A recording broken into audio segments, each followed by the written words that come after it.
11h passées de 2 minutes à Ebomzout, 15h passées de 2 minutes à Biakwa. Mesdames, Messieurs, heureuse de vous retrouver dans le cadre de l'émission Le Monde en Relation.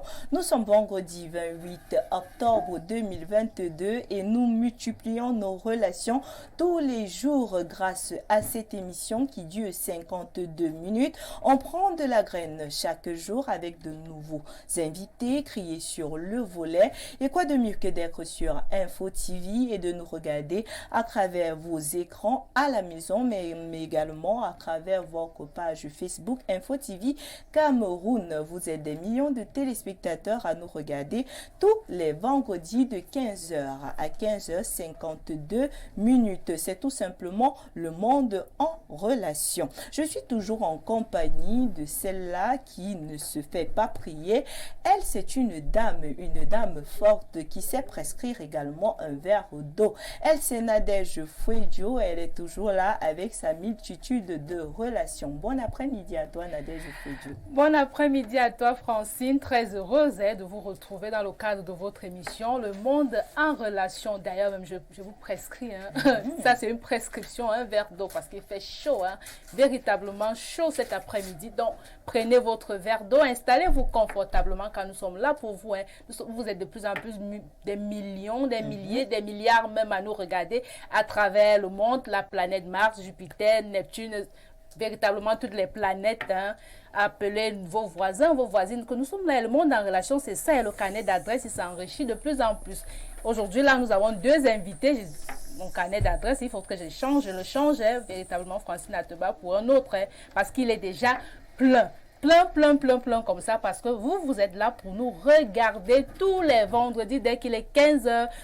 Passer de 00 minutes, non, pas Bien passer. sûr, 15h00 minutes. Le Monde en Relation est tout simplement chez vous. On débarque comme ça, on frappe pas à la porte et on entre tout simplement. Non, on entre tout simplement parce qu'on sait que vous êtes là pour nous accueillir, vous êtes là pour nous regarder chaque vendredi. En tout cas, le temps de vous permettre de vous asseoir confortablement et de vous asseoir véritablement et d'appeler tout le monde.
La toile a encore fait parler d'elle, mais il faut dire avant de jeter un coup d'œil sur la toile, il fait véritablement chaud à Isoulane.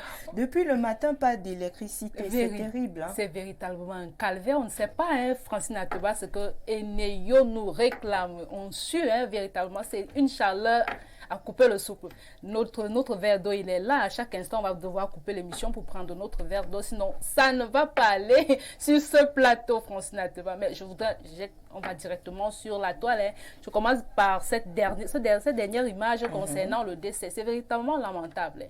Vous êtes malade, vous demandez de l'aide, personne dans la famille ne peut vous venir en aide parce qu'on se dit non, on n'a pas, mais quand vous décédez, les factures, fait véritablement l'argent vient. Qu'est-ce qui se passe? On doit donner un carton rouge pour cela, hein. Carton rouge à toutes les familles, aux amis, hein, aider quelqu'un quand il est dans le besoin. N'attendez pas qu'il soit mort pour pouvoir venir apporter des contributions parce que cela ne va plus servir à quelque chose, véritablement. En tout cas, si vous voulez savoir si les gens ont de l'argent décédés tout simplement ou bien il y a un décès chez vous, alors là, tous vos problèmes seront résolus si vous ne serez même plus là. Vous ne serez même plus là. Non, c'est ce dire que si tu veux connaître si les gens ont de l'argent, tu fais un membre de ta famille décède ou bien tu fais comme il y a un célèbre acteur américain qui a carrément organisé son décès étant vivant hein, pour essayer lui-même de voir comment ça se passe un peu. Mais ce ne sera pas pareil. Hein. Véritablement, ce ne sera pas pareil parce qu'on veut vous voir coucher pour pouvoir réagir. Parce que si ce n'est que votre ami ou un membre de votre famille, ce ne sera pas pareil. On attend de vous voir coucher pour pouvoir mettre la main dans la poche. Ce n'est pas normal. Hein.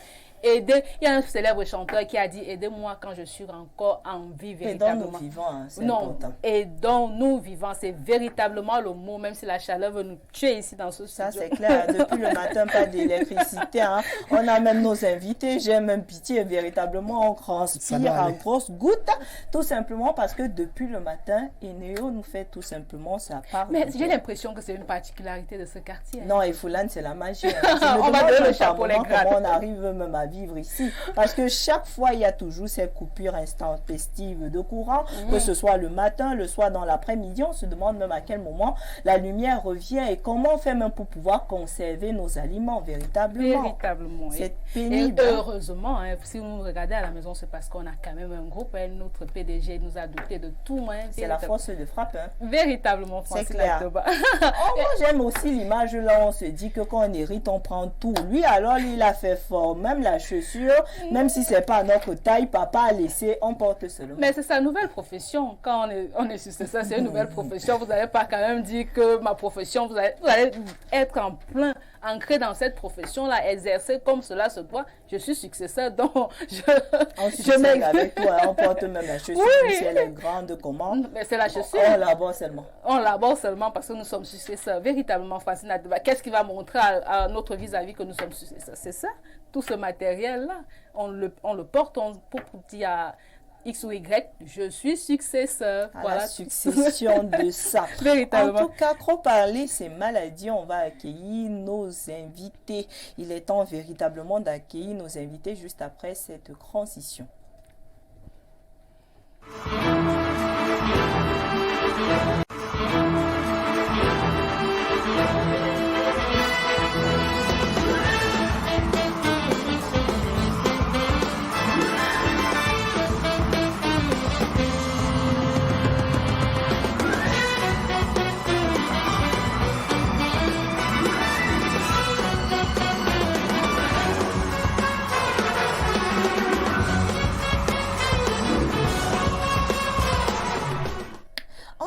À présent, nos invités, deux entrepreneurs, comme ça fait du bien.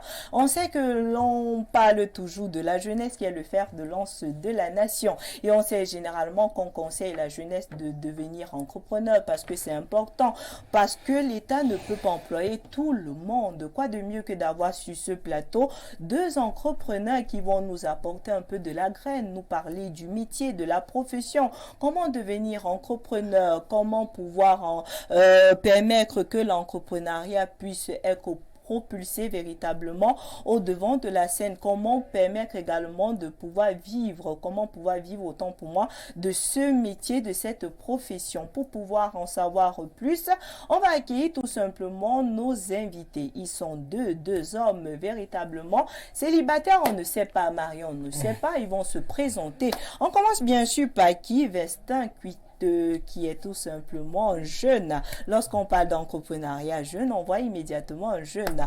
On aimerait savoir à l'entame de l'émission, lorsqu'on parle de Vestin Cuiteux, quand on demande de dérouler le CV. Vous savez bien, quand on commence une émission, on aimerait savoir on a qui en face de soi. Célibataire, marié, je sais pas, même s'il est marié, polygame, Tout d'abord, je m'apprête. On reçoit quand même de charmants. Ils sont deux, ne commence pas à vouloir. Non, je m'apprête. Je m'arrange d'abord pour accueillir ces messieurs-là avant que tu poses ta question. Comme il n'est pas bon, on va dire qu'il va faire quoi? Il va noircir? Non. Ouais. Non. Qu'importe la couleur de la peau, ce sont des charmants messieurs qu'on accueille sur ce plateau. Ok, on commence à accueillir Vestin Cuiteux. Bon après-midi à vous. Bon après-midi, Francine. J'espère que vous allez bien. Non, on va bien. Oui, on va très bien. Oui. Donc, comme vous m'aviez présenté, je suis Vestin Cuiteux, bien évidemment, jeune entrepreneur camerounais et promoteur également de plusieurs entreprises. Bon, je dois réunir ça dans un groupe que j'ai nommé Divine 4.0 Salle. Oui, qui fait la prestation dans plusieurs domaines, notamment dans le domaine de la conduite automobile à travers l'auto-école Divine 4.0, bien évidemment. Donc les vous faites un peu dans tout, vous êtes dans plusieurs activités. On ne fait pas dans tout, on ne fait pas dans tout, mais on a des spécificités. Voilà. D'accord. Oui, comme vous avez tellement d'entreprises et tout ça, vous ne voulez pas nous graisser votre CV, célibataire, marié, parce que lorsqu'on parle du monde en relation, on associe l'intellectuel aussi à la vie privée. Oui, votre CV. Ouais, du moins, comme on dit souvent, derrière un grand homme, se cachent plusieurs grandes parce que femmes. je suppose que je suis un grand homme. Bien sûr. Parce que si je ne prends pas cette confiance-là en moi, je ne pense pas que les choses pourront aller mieux dans ma vie. Se cache Donc, combien? se cache. Combien? Non, une femme. Okay.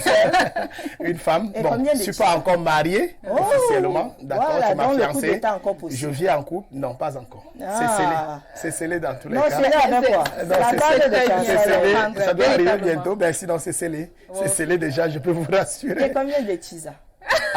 Non, pas encore dans mon vocabulaire, à ce que je sache. Non, on ne peut pas dire ce genre de choses. Non, pas encore dans mon vocabulaire parce que je suis un entrepreneur très sérieux. Voilà. Véritablement. Comment vous allez? Non, je fais très bien, madame. Oui, très ça bien. se voit. Ouais. Ok. On accueille un autre. Lui également, il a plusieurs casquettes. Il est pluridimensionnel, j'ai envie de le dire ainsi. Lui, c'est Michel. Ensuite, on ajoute Emmanuel. Et on termine par Desoko. En tout cas, il me trouble même déjà. Michel Emmanuel Desoko, bon après-midi à vous. Merci, bon après-midi. C'est un bonheur, n'est-ce pas, de nous retrouver sur ce beau plateau. Merci, Suzanne et Nadine. Merci. Maintenant, CV, oui, même CV, même procédure, on ne sait jamais. Vous savez, la charge que nous portons, c'est beaucoup de responsabilités. Alors, je tiens à saluer mes 5 petits gosses qui sont à la maison. Ils pensent même que c'est ça qui va empêcher quelque chose. J'aimerais également embrasser ma tendre épouse, Myriam Desoko. Oui, et derrière, effectivement, un grand homme, il y a une grande femme, c'est ma mère, celle-là, qui a su me verser. Donc toi, tu laisses madame là-bas, tu dis bonjour à madame, après tu dis une grande femme, tu dis ta mère. Elles sont synonymes, les deux, c'est Marie, elles s'appellent toutes Marie. Donc, faites, voilà. Non, maman, tu as gagné. Madame, là, c'est madame, mais maman a gagné la place. On a compris. On a compris. Bon, maintenant, CV professionnel, là. Dans le cadre professionnel, vous savez, on a beaucoup fait, on a beaucoup marché, mais tout commence donc académiquement, parce que, ayant suivi une formation de juriste, parce que niveau licence, on apprend beaucoup de choses qui peuvent servir dans l'entrepreneuriat. Et également, avant ça, mon petit CV, c'était le petit boss, en fait. C'est le petit boss de la structure, n'est-ce pas, de mon oncle. Et c'est vraiment là que j'ai appris à faire beaucoup de choses. Je pense que tout à l'heure, vous allez pouvoir découvrir. J'ai également fait un peu de ressources humaines. J'ai fait les finances, les impôts. Bon, c'est beaucoup de choses. Beaucoup de casquettes. Et je ne peux pas ne pas rendre grâce à Dieu parce qu'il m'a choisi pour sa mission. Donc, je suis l'apôtre et le fondateur d'une mission internationale et également représentant, n'est-ce pas, des rivières de joie au Cameroun. Donc, on va se tenir, on a affaire à un révérend, mon révérend pasteur de Soko. Bon après-midi à vous, mon père. Soyez bénis au nom de Jésus. Amen. Véritablement, soyez la bienvenue sur ce plateau. C'est tout à fait normal. Deux prénoms de Saint-Michel, Emmanuel. Voilà. C'est véritablement lourd comme prénom. Et il le rend bien. En étant révérend, ça veut dire qu'il le rend très, très bien. Très heureuse de vous accueillir sur ce plateau du monde en relation. Et Vestin également, c'est un prénom véritablement original. Il va un peu nous dire après ou maintenant d'où vient ce prénom Vestin. Non, déjà il aime beaucoup les vestes. Oui, probablement peut-être, mais sauf que je ne suis pas en veste. Papa, il aime beaucoup les vestes. Ben sinon, je ne sais pas. Je suis né avec. C'est pas moi qui me suis nommé, bien évidemment. C'est un nom que j'ai retrouvé, un prénom que j'ai retrouvé comme ça. C'est à mon père peut-être de parler de l'historique. En fait, je n'ai jamais eu à discuter de cela avec lui, mais je pense que ça vient de lui. Ok. On va passer aux choses sérieuses. Lorsqu'on parle de l'entrepreneuriat, je me tourne vers vous, Vestin Cuiteux. C'est quoi d'abord l'entrepreneuriat et comment devenir entrepreneur? Est-ce qu'il faudrait tout simplement se lever un beau matin et se décider à élaborer un projet et se dire automatiquement je vais aller au bout de ce projet et devenir entrepreneur, ou bien il y a forcément un canevas à suivre? Bon, déjà, je vais sommer le mot entrepreneuriat par l'individu que j'ai nommé entrepreneur. Entrepreneur. Parce que dans l'entrepreneuriat, il y a le mot, bien évidemment, ça dérive plusieurs mots, notamment l'entrepreneur, l'entrepreneuriat, l'entreprenant et tout, ainsi de suite. Mais l'entrepreneur, c'est lui qui m'intéresse beaucoup plus. Entreprendre, tout simplement, c'est résoudre les problèmes de la société. C'est-à-dire que c'est quelqu'un qui est né pour résoudre des problèmes, tout simplement. Donc, et pour devenir entrepreneur, on ne se lève pas d'un bon jour et on se met à développer sur des sujets qu'on ne maîtrise pas. Il faut passer notamment par des formations. Ça peut être dans le tas, ça peut être dans des séminaires de formation, ainsi de suite. Ou bien c'est en se lançant soi-même dans le monde entrepreneurial qu'on peut le devenir. Est-ce que c'est véritablement aisé? Est-ce que cela ne nécessite pas assez de moyens? Parce qu'on sait que lorsqu'on va dire je veux faire dans l'entrepreneuriat, il faudrait d'abord même avoir une idée, nourrir cette idée. Mais maintenant, est-ce qu'on va se dire bon, je vais suivre des entrepreneurs comme Cuiteux ou bien tout simplement de Soko, ou bien je vais me dire tout simplement que je m'en vais dans une école de formation? Qu'est-ce qu'il faut concrètement? Bon, déjà pour entreprendre, il ne faut pas un certain capital. Donc, on ne parle pas d'argent. Ah bon? Ouais. Donc, je peux me lever, je deviens entrepreneur. Ah, vous avez affaire à Madame le premier... Ateba, entrepreneur. Oui, bien évidemment. Oui, vous pouvez vous lever. Mais il suffit que vous ayez un projet. C'est-à-dire que ce qui vous intéresse, ce qui fait de vous un entrepreneur, c'est d'abord votre idée. Et le capital, c'est vous-même. C'est-à-dire que vous pensez, vous vous lancez. Parce que sans argent, bien évidemment aussi, on peut entreprendre. J'aimerais comprendre. Vous pensez vous lancer comment? Vous dites, vous pensez à un projet, oui, je voudrais peut-être vendre, ou je ne sais pas moi, où c'est ça? Pourquoi pas? Où c'est ça? Oui, vendre des mèches, c'est un projet que j'ai pensé. Si je n'ai pas d'argent, comment je vais faire? Non, si vous voulez vendre des mèches, ça veut dire que ça, c'est une vision. Au départ, vous n'avez pas de mèches à vendre. On est d'accord? C'est-à-dire que vous avez pour vision, c'est-à-dire que votre objectif, c'est de vendre les mèches. C'est un objectif. Mais la question que vous allez vous poser, qu'est-ce que je fais pour atteindre cet objectif-là? Ah bon? Je prie. Vous priez? Je prie. Le pasteur est là. Bon, une fois que vous avez pensé à cela, vous pouvez, c'est-à-dire que vous établissez un plan de développement, ce qu'on appelle, vous pouvez faire un business plan de votre projet, vous mettez de côté parce que ça ne sert parfois à rien, parce que le business plan n'est pas toujours évident. Donc, vous faites votre business plan. La banque ne finance pas les business plans. C'est clair, comme la banque Donc, vous faites votre business plan, vous gardez dans votre maison et puis vous vous lancez. Et quand je dis vous lancez, je disais ici, le premier capital de l'entrepreneuriat, c'est vous-même. Il y a plusieurs activités dont vous pouvez débuter sans financement afin d'atteindre l'objectif de votre boutique. Ça veut dire que vous pouvez Je vais prendre un exemple. Je vois, elle est tellement dépassée. Je vais prendre un exemple. Vous allez voir de nos jours certains jeunes qui ont des téléphones peut-être de 100 000. Vous pensez que, et au même moment, juste là dehors, il y a des messieurs qui ont des, comment est-ce qu'on appelle ça, qui vendent des pneus. Vous pensez qu'il faut 100 000, forcément un capital de 100 000 pour commencer à vendre les pneus? On est là pour comprendre. Donc, c'est pour vous dire qu'il ne faut pas forcément un capital de 100 000 pour pouvoir vendre des pneus. Donc, dans un premier temps, vous pouvez sacrifier le téléphone portable que vous avez. Vous commencez à vendre les pneus parce que le capital que vous détenez est accessible à cette activité-là. Vous pouvez commencer votre activité en sacrifiant votre téléphone. Là, vous payez chez le grossiste peut-être avec 100 000 francs des pneus et que vous mettez à vente. Au fur et à mesure que vous épargnez, parce que dans l'entrepreneuriat, c'est la discipline. La première des choses, c'est la discipline. Il faut être d'abord discipliné et accepter les sacrifices qui vont avec. Donc, vous commencez à vendre ces pneus-là, vous récoltez le capital nécessaire pour atteindre votre objectif qui est d'ouvrir un salon de beauté, je ne sais quoi, pour vendre des mèches. C'est-à-dire que le sacrifice commence d'abord par l'instant. C'est-à-dire quand je dis c'est vous-même, vous regardez vous-même, qu'est-ce que vous pouvez sacrifier pour atteindre cet objectif en commençant maintenant? Ça peut prendre 2 ans, ça peut prendre 5 ans, parce qu'il faut noter que dans l'entrepreneuriat, il ne faut pas être pressé. Vraiment, parce que ce qui nous tue, c'est l'impatience. Les gens sont tellement impatients et c'est ça qui entraîne parfois à ce qu'ils appellent faillite. Parce que pour moi, ça n'existe pas. Ok, de Soko, on parle d'entrepreneuriat jeune, quel avenir? On est un jeune, on a fait tellement de concours, ça n'a pas réussi, on voudrait travailler pour le gouvernement, ça n'a pas marché. On décide de se lancer dans l'entrepreneuriat, mais on sait que qui dit entrepreneuriat dit impôt. Et quand on parle d'impôt, on voit immédiatement le nerf de la guerre. Que faire?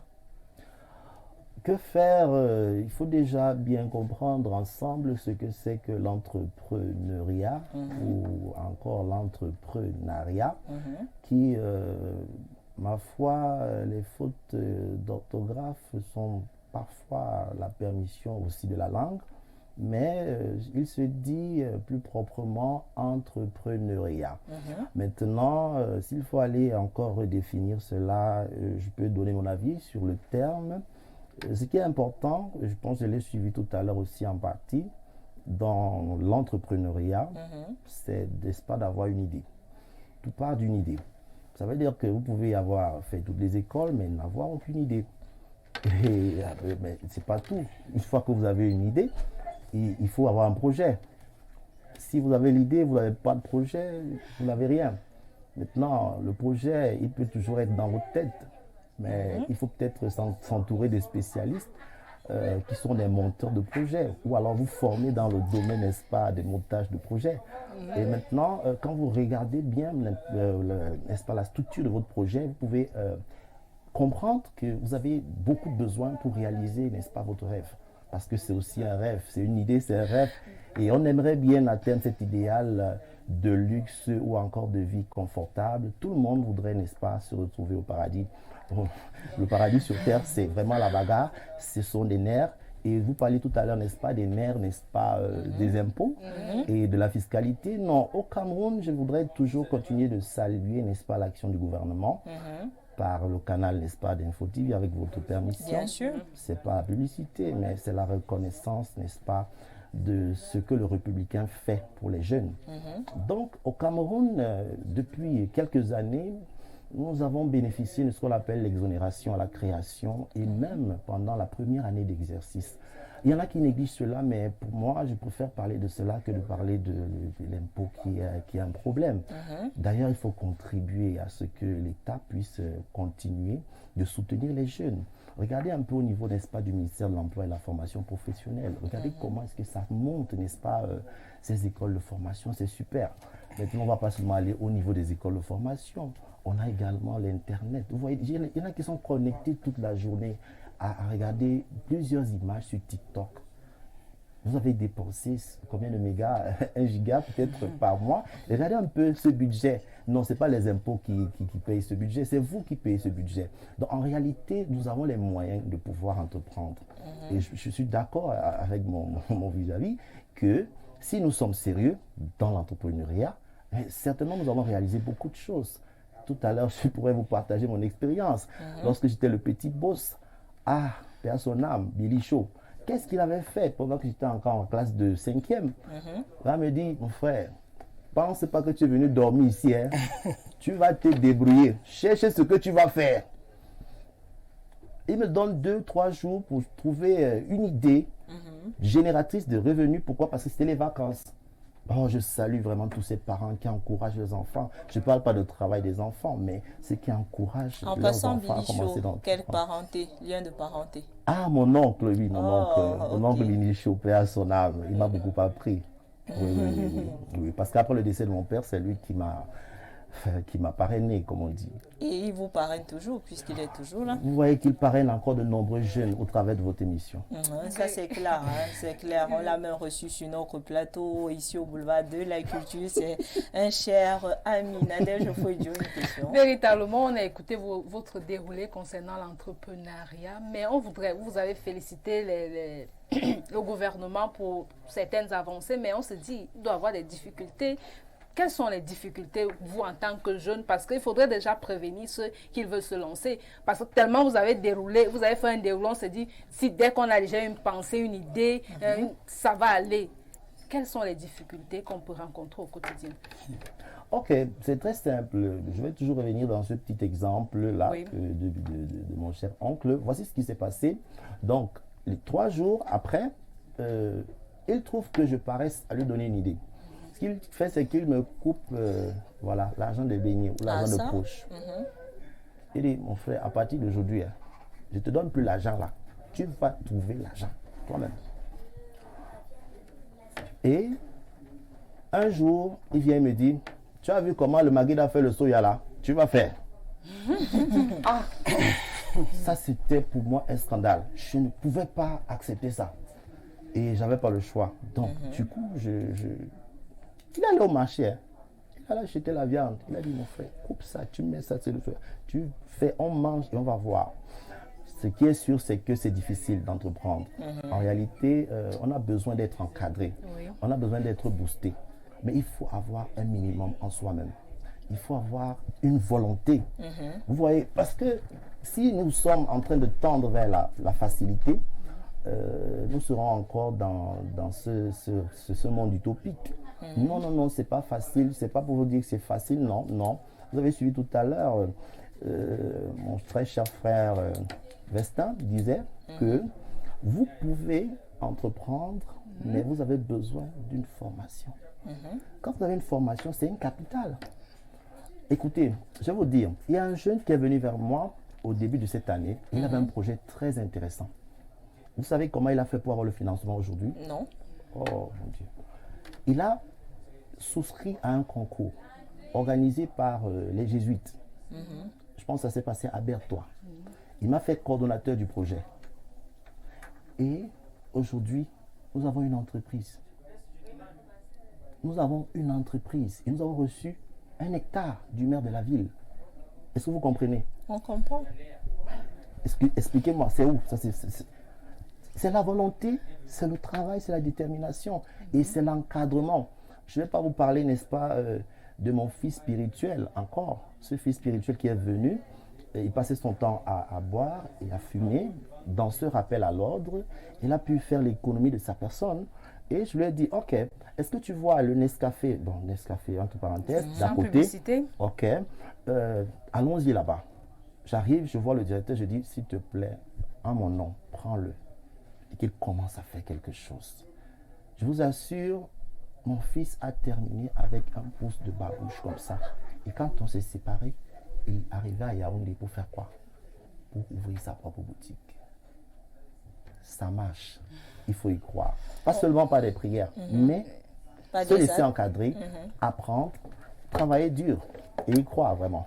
Mais Saint-Cuite, quand on écoute véritablement vos propos, on se dit qu'il suffit tout simplement de nourrir une idée, d'avoir la volonté, on devient immédiatement entrepreneur. Mais j'ai envie de dire et j'ai envie de m'inscrire en faux. Permettez-moi de m'inscrire en faux. Sinon, on n'aurait pas de chômeurs véritablement dans notre pays, que ce soit au Cameroun, que ce soit également ailleurs. Parce qu'on sait d'autant de personnes qui naissent et qui ont des projets. On sait également combien de mamans se mettent là dans la rue pour pouvoir faire les beignets haricots tous les jours. Mais on n'a jamais vu véritablement, pour tout, en tout cas quand je dis jamais, c'est l'exception qui fait la règle. Moi, on n'a jamais vu ces mamans qui vendaient les beignets quitter de ces beignets-là pour avoir un supermarché par exemple. Très bien. Déjà, je vais vous expliquer un petit truc comme ça. C'est-à-dire qu'à propos de ce qu'on appelle le plus souvent la levée des fonds. Comment est-ce qu'on peut faire? Je vous ai dit, ce qui tue les jeunes d'abord de nos jours, c'est parce qu'ils cherchent de l'argent. L'argent est difficile à trouver. Donc, dans l'entrepreneuriat, on ne cherche pas de l'argent? On ne doit pas dire la même chose. Ah bon? Mais la source de motivation dans l'entrepreneuriat, c'est la vision qu'on a. Ah bon? Je vous ai dit à l'entame de l'émission que entreprendre, c'est résoudre des problèmes. C'est-à-dire que si à la base, tu n'es pas convaincu... On n'entreprend pas pour entreprendre. Pardon? On n'entreprend pas pour entreprendre. Non, on n'entreprend pas pour entreprendre. On entreprend pour résoudre forcément un si problème. Si tu veux de la nourriture, tu peux même commander. On doit te donner à manger. C'est pas ça, on entreprend parce qu'on a une vision. Parce qu'on veut résoudre un problème. Parce qu'on veut résoudre un problème. Je vais prendre l'exemple d'un jeune qui obtient son emploi dans un supermarché. Je ne vais pas citer un nom de peur de... À la base, tu prends quelqu'un au quartier qui a 0 francs. Ça veut dire qu'il a fait 2 ans sans emploi. Est-ce que vous comprenez? Vous lui donnez un salaire de 50 000. 50 000 francs. Et après chaque fin du mois, il épuise tout ce salaire. C'est-à-dire qu'il n'épargne rien. C'est-à-dire qu'à son... Quelqu'un quitte de 0 francs. Imaginez quelqu'un qui est quitté de 0 francs et du coup à 50 000 et se retrouve au prochain mois à rien. Donc à chaque début de mois, il tourne à rond. La question que je vais vous poser, c'est celle de savoir, ne pensez-vous pas que c'est plus facile pour quelqu'un qui était à 0 francs, lorsqu'il atteint 50 000, il peut facilement épargner au minimum 50% de ce salaire. Puisque le niveau de vie aurait augmenté. Il n'avait pas ça. Donc ça veut dire que même s'il est à 10 000, il peut épargner 40 000. Vous pensez que si celui-là a une vision réellement, ça veut dire qu'il veut résoudre un problème. Ça veut dire qu'il faut penser, dans un premier temps, on pense et on travaille pour y arriver. Et on ne doit même jamais y arriver. Parce que le truc, c'est que quand tu arrives, tu cherches davantage. C'est-à-dire que tu arrives, tu cherches davantage. Donc, le mot ici, là, c'est quoi? Pour atteindre ces objectifs, tu dois faire des sacrifices et ça passe par la discipline. L'enfant est bien conscient qu'il doit apprendre pour réussir, mais il ne le fait pas. Parce qu'il n'accepte pas payer le prix.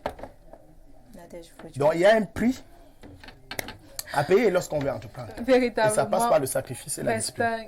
Vestin, on l'a compris de Michel Emmanuel qui nous a donné un peu le déroulé de comment il est arrivé dans ce métier, je peux dire oui, ce métier, mais oui. Nous aussi on aimerait savoir comment vous avez fait pour arriver Très bien. Ma particularité, c'est que je suis né, grandi au village. C'est ça qui fait parfois la différence. Donc, je suis arrivé à Yaoundé. C'était pour les études. Oui. L'étude du colon qui ne m'a pas trop servi aussi. J'espère que ça ne doit pas vous choquer aussi. Pas du tout. Très bien. À chacun sa chance. Donc, tout part du fait que je suis quitté de mon village, Banjul natal, sud de Banjul. Je suis arrivé à Yaoundé. C'était pour étudier. Donc, naturellement, je suis arrivé à l'université. Je me suis inscrit à l'université de Yaoundé 1. Où j'ai passé peut-être 2 ou 3 ans à flâner. Mais pendant tout ce temps, j'avais soif. J'avais soif, puisque je voudrais faire bien quelque chose. Mais sinon, tout part d'un problème. Comme j'ai dit, il faut résoudre tes problèmes. Donc, j'ai rencontré un problème à l'université. Je ne vais pas rentrer trop dans les détails. Bien sûr. C'était, je me suis vite mise en relation, en couple avec ma fiancée dont je parlais tout à l'heure. C'était ma première source de motivation. C'est-à-dire qu'elle a eu les difficultés là où elle était. Elle est arrivée. On s'est retrouvés comme ça en train de vivre dans ma chambre. De manière naturelle, c'était un problème. Je ne pouvais pas aviser mes parents et dire que voilà, votre enfant Quand vous êtes déjà marié. vit maritalement à Yaoundé, c'est machin. Au lieu de pleurnicher, il fallait se mettre au travail du coup. Voilà comment, entre deux hommes et une femme, naturellement des choses se passent. Elle tombe naturellement enceinte. Donc voilà, c'était ma source de motivation. Voilà la source de motivation. À l'époque, j'avais une moto naturellement que papa m'avait aidé à avoir. À l'époque, vraiment, j'avais une moto, ça servait de l'école. Bon, en fait, je partais à l'école quand j'étais au village. Quand je suis arrivé en ville, je l'ai amené avec moi parce qu'il fallait de temps en temps sortir le matin, le soir pour essayer de se battre. Donc, quand elle est tombée enceinte, il fallait que je trouve de l'argent pour m'occuper des tâches liées aux layettes, machin, sans toutefois interpeller quelqu'un. Parce que la moindre des choses que je ne voudrais pas, c'était interpeller quelqu'un pour m'aider dans cette situation. Et il fallait passer par une réflexion. Mais je dois dire que j'ai toujours été motivé par l'entrepreneuriat parce qu'on faisait des petites tâches, des travaux champêtres, on prenait des champs au village et puis on essayait d'entreprendre. C'est-à-dire que tu gagnes un champ peut-être de 20 000 où il faut cultiver et tout. Tu amènes d'autres confrères, ainsi de suite. Ça commençait par là. Mais ici, c'était déjà le haut niveau. Non seulement il fallait payer la chambre de 30 000, il fallait s'occuper de la femme. Et voilà un enfant qui était en route. Donc j'ai pensé à quelque chose, je ne dois pas être long. J'ai commencé par, j'avais un espace dans ma chambre, c'est-à-dire que j'avais un espace réservé au placard, c'est-à-dire qui faisait lieu du placard et tout ça. Lorsque j'ai retiré ma penderie sauvage qui était là, j'ai pensé au business des œufs. Donc il y avait un grand frère au village qui avait naturellement une ferme. Et j'ai appelé ce grand frère pour essayer de commercialiser les œufs parce que j'avais une épargne de presque 200 000 avec moi. Il fallait penser à un système qui devait me permettre de résoudre, d'avoir de l'argent même, sans toutefois affecter les études et autres, pour atteindre à ce but. Donc voilà comment j'appelle le grand frère, il m'envoie les œufs et tout. Je gardais dans la chambre. J'étais reconnu comme le vendeur d'œufs dans la cité. Donc on peut dire qu'il faut d'abord partir quelque part, forcément d'un projet pour aboutir au projet qu'on vise véritablement. Oui, on quitte d'un problème. Parce qu'à la base, il fallait que puisque il faut résoudre un problème. Je suis avec madame, elle est enceinte, qu'est-ce que je fais? Et si elle accouche par césarienne, comme on dit souvent, je fais quoi? Et si elle meurt chez moi, qu'est-ce que je fais? Donc, il fallait trouver déjà des moyens. Voilà le problème. Maintenant, il faut trouver une source de motivation. Je commence par les œufs. C'est-à-dire qu'avec les moyens que j'avais, parce qu'il ne faut pas penser avec ce qu'on n'a pas. C'est-à-dire que c'était des moyens que j'avais avec moi et j'ai pensé à ce problème. Je ne pouvais pas penser à ouvrir un dépôt d'œufs, par exemple. Il fallait commencer d'abord par commercialiser en utilisant cet espace que j'avais dans ma chambre. C'est-à-dire que ma chambre faisait lieu de magasin. Ok. Je me retourne vers vous, de Soko, mon révérend. Lorsqu'on parle forcément d'entrepreneuriat, il faut être réaliste forcément lorsqu'on suit l'exemple qu'il a donné. Parce qu'on a d'aucuns qui vont vous dire, lorsque vous avez un projet, vous voulez forcément élaborer un projet, un business, vous établissez votre business plan et tout. Vous voulez par exemple faire dans une parfumerie. On va vous faire comprendre, d'aucuns vont vous faire comprendre que ça ne sert à rien, par exemple, d'avoir une parfumerie dans une petite chambrette, alors que vous pouvez faire quelque chose en grand. Qu'est-ce qui est mieux lorsqu'on voudrait devenir entrepreneur? Être réaliste, c'est-à-dire faire en fonction des moyens de sa politique, ou bien se dire pourquoi ne pas s'endetter et faire un peu et rêver plus grand?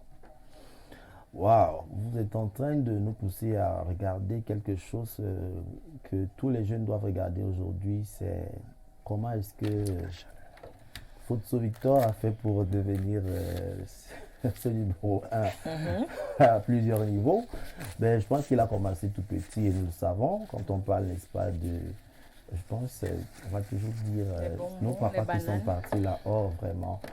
Des Fotso, c'est Kaji, je crois, oui. Oui. Mais ils ont démontré, et ceux qui ont vécu avec eux ont vraiment témoigné de comment est-ce qu'ils ont commencé. Ce ne sont pas des mythes, ce ne sont pas des histoires. Voilà. Mais maintenant, vous voulez comprendre, et nous avons quelques histoires encore très belles. Lorsque nous avons commencé cette dernière entreprise sociale maintenant, parce que là, il y a l'entrepreneuriat social. Et qui est d'abord quoi lorsqu'on parle d'entrepreneuriat social? Quand on parle d'entrepreneuriat social, il s'agit d'abord, n'est-ce pas, d'une démarche selon une vision du bien-être. C'est-à-dire que les acteurs de la société travaillent et contribuent ensemble au développement commun. Il s'agit du développement participatif. Et quand on regarde ce volet, il n'est pas question d'argent d'abord. On fait dans le social. C'est le social. Il y a une différence entre l'entrepreneuriat social et l'orphelinat? L'entrepreneuriat social a également des employeurs, n'est-ce pas, qui sont des employeurs sociaux. Ça veut dire qu'il y a beaucoup de volontariat, d'une part, et beaucoup sont volontaires. Donc, tout à l'heure, j'ai émis cela. Il faut avoir une volonté. Il faut avoir une volonté d'atteindre un objectif et non une volonté d'atteindre l'argent. Aujourd'hui, dans le monde, et quand on va voir les success stories, ce sont des personnes qui avaient le but de résoudre un problème. C'est-à-dire, je veux prendre Facebook. Je suis dans une université et je me demande comment faire pour que tout le monde puisse avoir les informations ensemble. Il faut créer, n'est-ce pas, un groupe selon des algorithmes. Au départ, ça ne marche pas, malgré tous les investissements qu'il peut faire. Mais après, il va étendre cela à un champ plus grand. Il a échoué au petit niveau, mais il a étendu. C'est là que ça a pris. Et aujourd'hui, personne ne peut vivre sans avoir son Facebook aujourd'hui. Bon, maintenant, on peut donc commencer tout petit, comme vous avez dit, et même échouer. Mais seulement dans l'entrepreneuriat, on peut tomber, mais on doit se relever. Donc, il y en a qui se découragent. Moi, j'aimerais bien appeler ces chers jeunes à ne pas se décourager. Non, il ne faut pas se décourager. Parce que, vous savez, il y a une autre forme d'école dans l'entrepreneuriat, c'est l'expérience. Vous voyez, ce sont des acquis. C'est-à-dire que ce n'est pas la première plantation que mon ami Vestin a eu à travailler. Il peut investir 10 000 et puis se retrouver avec 5 000. Il va dire non, ça va marcher, je ne décourage pas. Pourquoi est-ce que ça n'avait pas marché?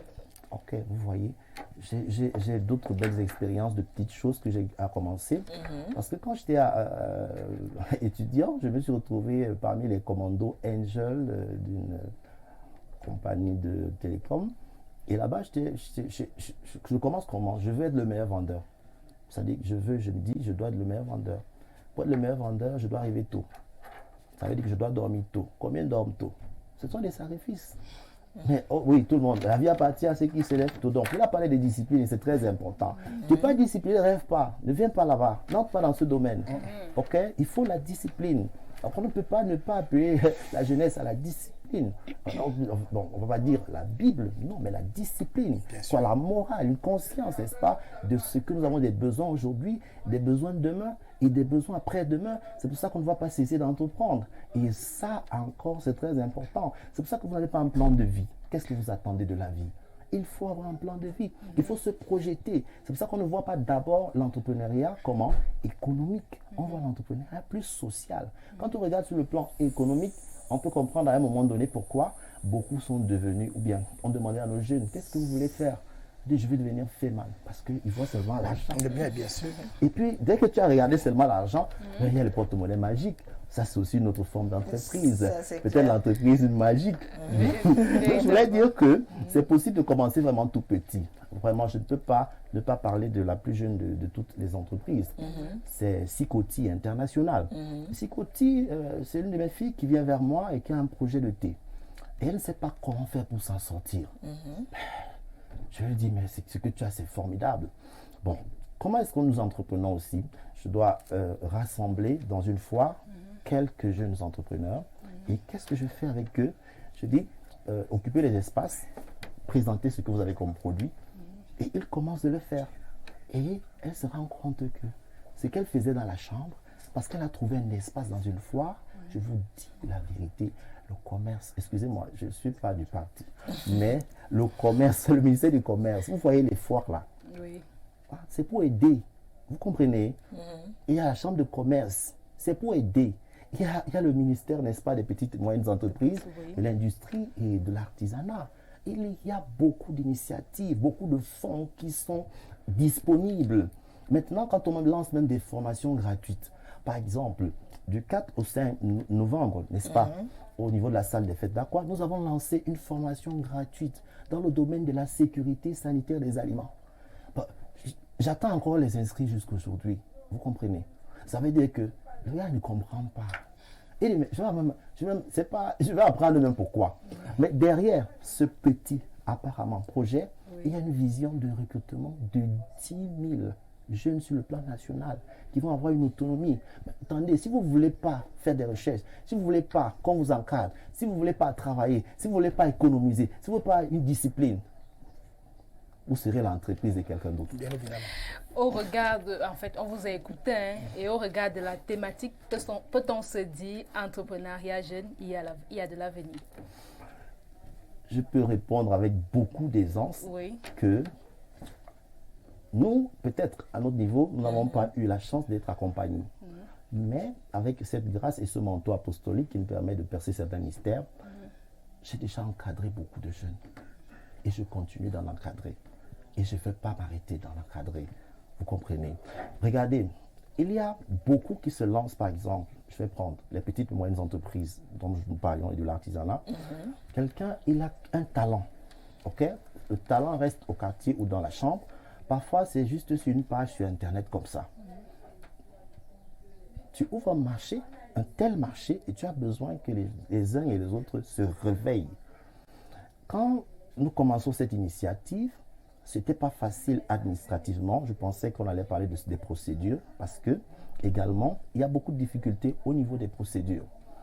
Oui, il fallait introduire les dossiers. Il y avait la lenteur administrative. C'est quelque chose que ceux qui font dans l'entrepreneuriat ne peuvent que décrier. Maintenant, vous avez parlé de lever des fonds. Bien sûr, les banques financent des très bons projets aussi. Effectivement, ils financent des très bons projets. Puisque j'ai travaillé avec une microfinance pendant quelques années. Je parlais de mon parcours tout à l'heure. Et j'ai vu quelqu'un qui avait une boulangerie artisanale être financé aujourd'hui. Il a réussi. Il a bâti un immeuble.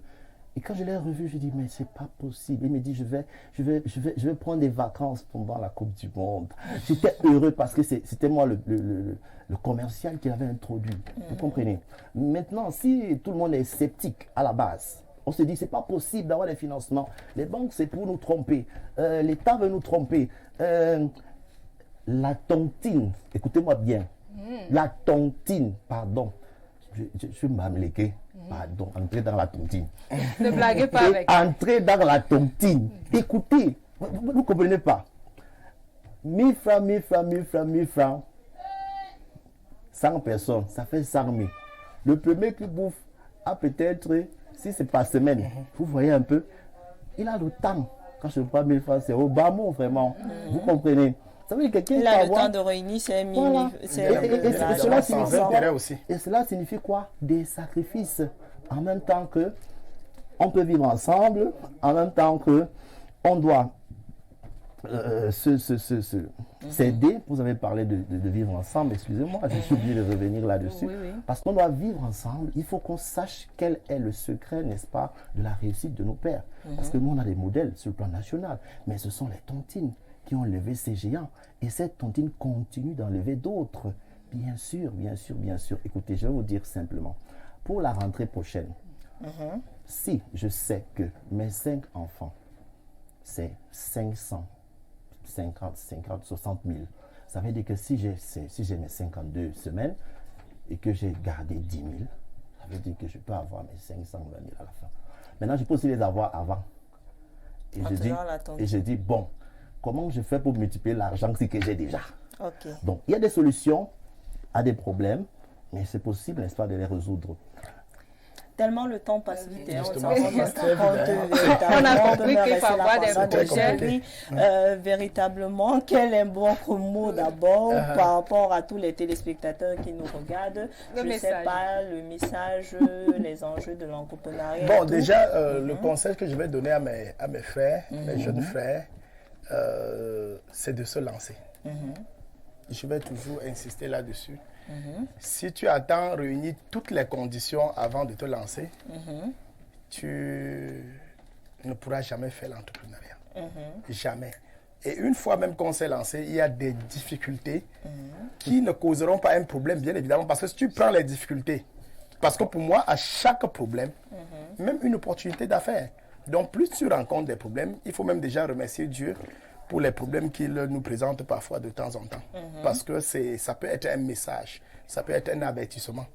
Donc, si on doit penser aux difficultés qu'on pourra rencontrer avant de se lancer, on ne pourra jamais. Et aussi, je vais prendre le cas des voyages. Oui. C'est-à-dire que si on te dit pas à Bafoussam, tu retires tes chaussures. Peut-être ça peut être un colis, mais qui se retrouve plutôt à Bafoussam. Et que tu penses directement que les gens ont fait l'accident après Ebebda, il y a eu 5 morts. C'est-à-dire que tu penses, c'est un problème lié au voyage. Un accident peut surgir à tout moment. Mais si on ne pense qu'à l'accident, en principe, on ne pourra pas voyager. Donc le truc, c'est que quand on pense, on mûrit son projet, on se lance avec les moyens qu'on a pour atteindre un but. Donc l'essentiel, ce qui doit nous motiver, ce qui nous motive, c'est notre vision. C'est le problème qu'on veut résoudre, parce que ça ne se résout pas d'un coup. Ce n'est pas d'une baguette magique. Donc il faut penser à résoudre un problème et faire de ça ta vision et travailler pour en arriver là. Tout simplement. Donc, comme pour dire, aucun projet n'est négligeable. On doit négliger aucun projet. Aucun projet. Pour atteindre ses buts, on passe par tous les moyens. Oui. Il y a le prix à payer. On a parlé tout à l'heure de discipline, de sacrifice. Il faut sacrifier parfois les boîtes de nuit. Il faut sacrifier les boissons qu'on consomme tous les jours. Donc, du moins, c'est le prix à payer. Si c'est le prix à payer pour atteindre ton objectif. Il faut sacrifier les bruits. Bien évidemment, il faut sacrifier les bruits et tout ça. Et je dis, on pourra arriver, tout simplement. On pourra arriver, on est toujours en train d'attendre forcément. On vous permet encore de dire un mot, par exemple, par rapport comment faire pour devenir comme vous, Vincent Cuité. Non, pour devenir comme Vincent Cuité, il faut, j'ai dit, il faut avoir déjà un objectif. Bon, je ne dois pas dire travailler parce que je ne travaille pas plus que le pousseur qui est au marché central. Il travaille tellement, donc dire ça serait un peu très osé. Okay. Donc, je dois dire, il faut appliquer beaucoup de stratégies. Il faut appliquer beaucoup de stratégies. Ok. Et se mettre... Le mot de fin de Michel Emmanuel de Soko. Le mot de fin, on ne peut jamais terminer. On ne peut jamais terminer parce que pendant que nous travaillons, pendant que nous faisons ces efforts, nous avons besoin d'être encouragés. Et pour ma part, ce que Info TV est en train de faire dans ce domaine de l'entrepreneuriat, c'est incroyable. Vous comprenez? Parce qu'une telle émission devrait être sponsorisée, excusez-moi, accompagnée par ceux qui ont travaillé dur et qui ont compris que la jeunesse a besoin d'écouter ceci. Et je suis très content. J'aimerais dire que je reviendrai dès que vous allez encore m'inviter, je serai présent. Sans souci. Maintenant, nous avons dans cette organisation sociale décidé, n'est-ce pas, de primer tous ceux-là qui, dans le domaine, n'est-ce pas, de l'entrepreneuriat, ont un exercice sur le sujet alimentaire. Donc, du 4 au 5, effectivement, surtout le 5 dans la soirée, seront encouragés tous ces établissements qui font dans la qualité. Parce que ce qui nous distingue d'abord, c'est la qualité. Ce n'est pas d'abord l'entreprise. Ce n'est pas seulement l'entrepreneuriat, mais il faut quand même une marque de distinction. C'est vrai qu'il y en a qui savent copier et recopier. Donc, la question de tout à l'heure, oui, il y en a qui vont décider de faire comme toi peut-être. Mais il faut qu'ils puissent trouver ce qu'il y a de meilleur en eux. Et je vous invite tous donc à être à Douala du 4 au 5 novembre de cette année, donc disons dans quelques jours, pour recevoir, n'est-ce pas, votre trophée que vous pouvez déjà regarder là. Merci. Ok, merci. C'est la fin de cette émission. Merci de nous avoir suivis. Le prochain rendez-vous, c'est tout simplement vendredi lorsqu'il sera 15h précise. On vous laisse en compagnie de l'émission Youth Move, une présentation de Claudia Nza. Quant à nous, on se dit tout simplement à vendredi prochain. Et oui, Francine, on se dit à vendredi prochain. Restez scotchés au programme d'Info Télévision. Bye bye.